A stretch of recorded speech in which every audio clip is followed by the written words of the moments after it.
You're watching GboahTv. Kindly subscribe to our YouTube channel for more videos. Click on the subscribe button and the bell beside it. This will notify you once we drop a new video. Thank you.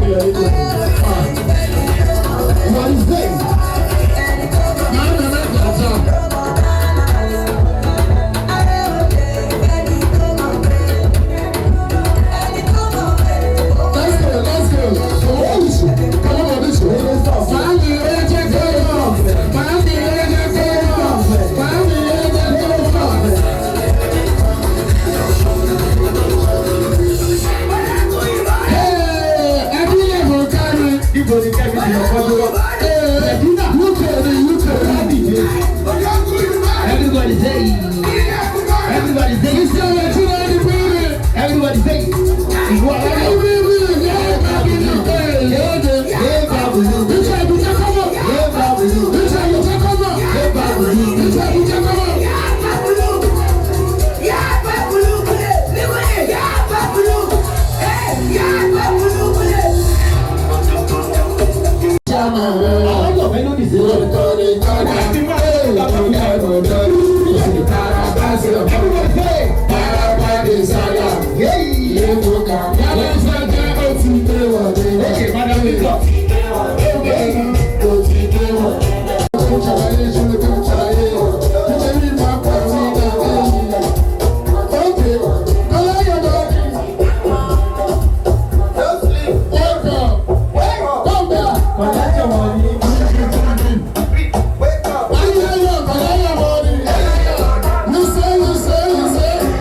Thanks for watching this video.